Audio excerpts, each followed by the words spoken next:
Have you ever needed to monitor the temperature in more than one spot? And I don't mean just indoor or outdoor, I mean in multiple places. Well, Uzoli makes a, I guess that's the way you pronounce it, yeah, Uzoli makes a station here that'll monitor temperature in 3 different places, plus wherever the base station's setting. So, we're going to get into that. I'm going to tell you why I need it. Coming up.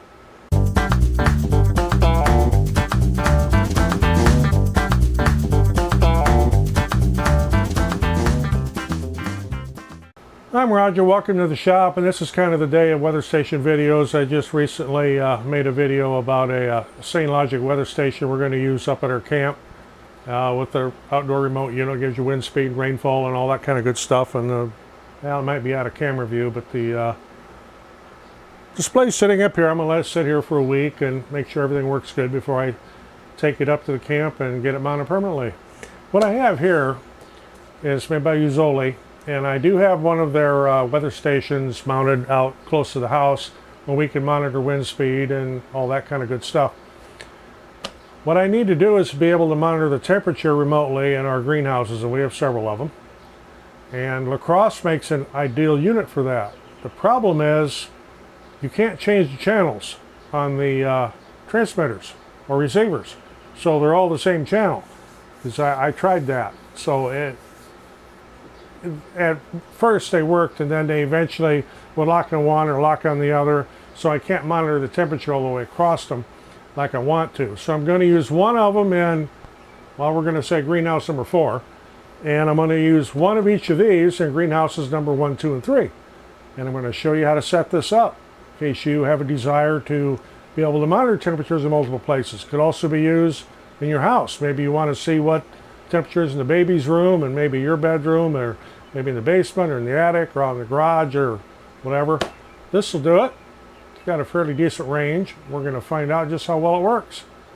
And one thing you're going to need is you're going to need 8 AA batteries. I already took a peek in here to see what we needed for batteries. And you have the instruction book. You have 1, 2, 3 remotes, which we'll need to set the channels on. You get a little power adapter for the desktop console, what I call a wall wart, because it looks like a wart on the wall, takes up space. Then we have the display unit.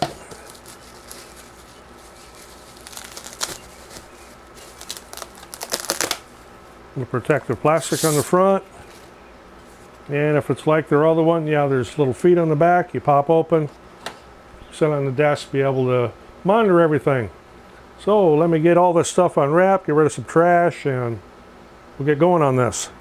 Okay, the first thing we're going to need to do is to put batteries in the back of the remote sensors. And I put a little number on the front, 1, 2, and 3, because we're going to set the channels. Little thing on the back, you just pull down, pops out. Batteries, make sure you get the right polarity.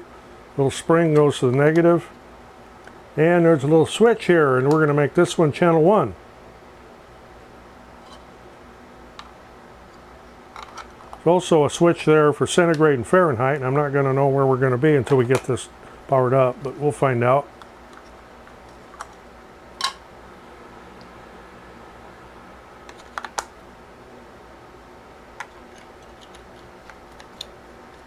And we'll set this one for channel 2.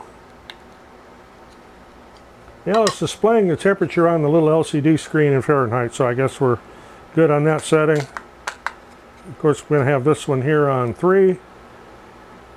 And they're all displaying 83 degrees. Okay, on the back of the remote station here, and this does also require the AC adapter because you run your batteries down pretty fast. What the batteries are for is to keep a backup of your time and date and all that kind of good stuff. The batteries in there. Makes a beep. It also has a little USB output charger of 1 amp, not much, but be a little if you needed to charge something there, I suppose. So here's our display. Well, you can see that. Where'd I put my hand? I put my hand on night mode. Okay, to set this up now with the date and time and all that kind of good stuff. There is a button on the side, right here at the top. You hold that more than 2 seconds to enter the set mode. Okay, we want the beep off. Temperature is Fahrenheit. I don't know if you can see all this, not real bright. Pressures in inches of mercury. Auto reception is on. Automatic daylight savings time is on. Time zone, we are -6 Greenwich Mean Time. There is a, yeah, there's a chart in there. Whoop.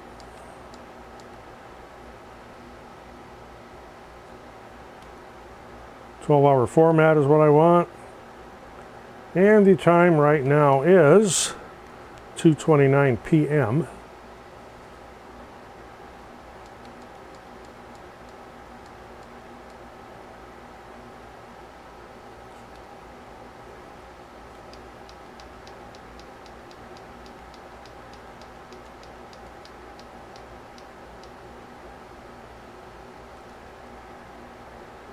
And this is 2022.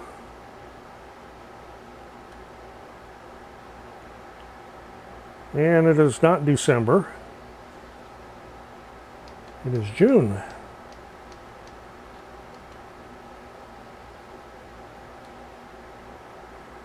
And the date is the 25th.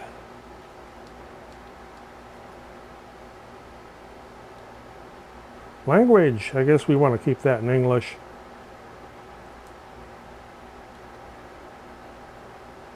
Weather forecast, you can kind of pick what you want there.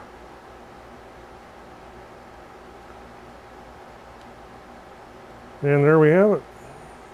So there's my channel 1, channel 2, channel 3, plus the temperature in here.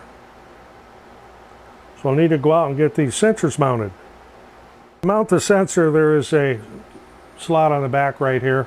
You would put a panhead screw in the wall or whatever and leave it stick out a little bit so you can hang that on there. And don't make it so tight that you got to really fight with it, because you're going to need to change the batteries once in a while. So I'm going to go out and get these 3 mounted. Okay, got the sensors mounted, and of course then it clouds up, so they're all going to be the same temperature. So all the fans are running out there in each one of the greenhouses. My real test here, 1 and 2 are within 100 feet of the building here, but number 3, we're it's about 250 feet out there, and it's going through a few walls. Not steel walls, it's, you know, wood construction and all the junk in the shop here, but it's getting a good reading out there. So that seems to be working out fine. One of the other things I can do on this, and I will be doing it, especially when we get into the fall here, is to set a frost alarm, where I will set this that if it goes below a certain temperature, that this will alarm in the house. Another set, there's also moon phases and a tide indicator on here. Tide indicator is worthless to me, because we're in the middle of the Midwest, and there's the only tide around here is the detergent you find in the store. So no oceans here. We do have the Mississippi River, but no tides involved there. Moon phases, that's always kind of interesting. And that's calculated based on the city's calendar and time, so you can set your city location. And to do that, there's a little button here on the side. Little picture of a, hopefully you can see it, a little picture of a like cityscape there.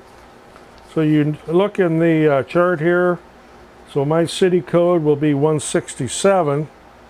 So if I hold this for 2 seconds, so come up and I can run that up to the number I need. It's a city abbreviation.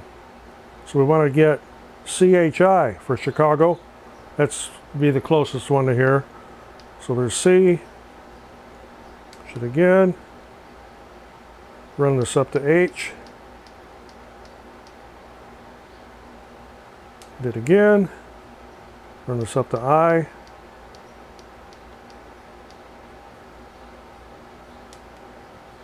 And we're set. And if you ever want to exit the setting mode, you push this little snooze thing at the top twice, and it takes you right back out. Yeah, I highly recommend you keep the instruction book that comes with this. I'm going to set the temperature alarms here. I won't need them for months yet.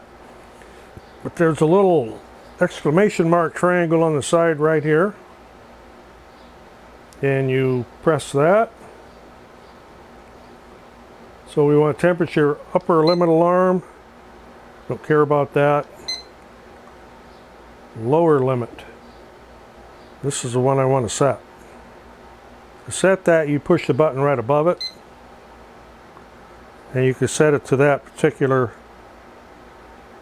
channel on what the temperature you want it to be. And I think I'm going to leave it at 40. Same with the next one. I'm going to leave that one at 40. Leave them all at 40. And inside temperature, I'm not too concerned about. If it gets to be 32 inside, that's going to be a problem. You just push that little exclamation point again. You now get into humidity, and I don't need that. So we're all set.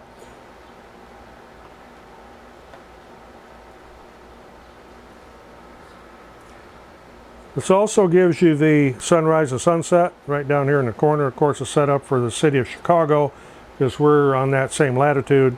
And it says tide here is medium, but like I say, that doesn't affect us here. So that's how you set this up. It has a lot more features than what I need, but what it has that I really needed was to be able to read the temperature in 3 different places. And I'm impressed with, especially with channel 3. Like I said, that's 250 feet away. It's going through walls and everything else, and I'm picking it up just fine. So this wasn't that expensive. I don't know, 60 bucks, something like that. I'll have to look again. I bought this on Amazon, and I'll put a link down below to where you can get it if you'd like to get one.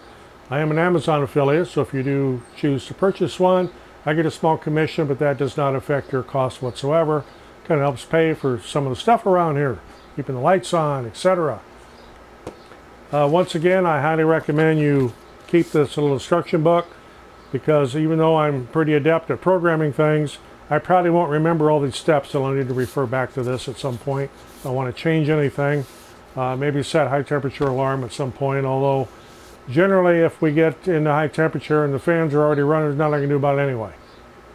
Things just get hot. At low temperature alarm, though, that's critical. Should a furnace or something or a heater fail in the wintertime, I want to know before it goes below freezing. So that 40-degree mark on there, if it gets down to 40 in there, I'm going to be hustling out there to find out what's going on. So that's the intent of using this for my purpose. You may have something different, but it has a lot of applications. If you got anything out of this, appreciate getting a thumbs up. Always helps the channel.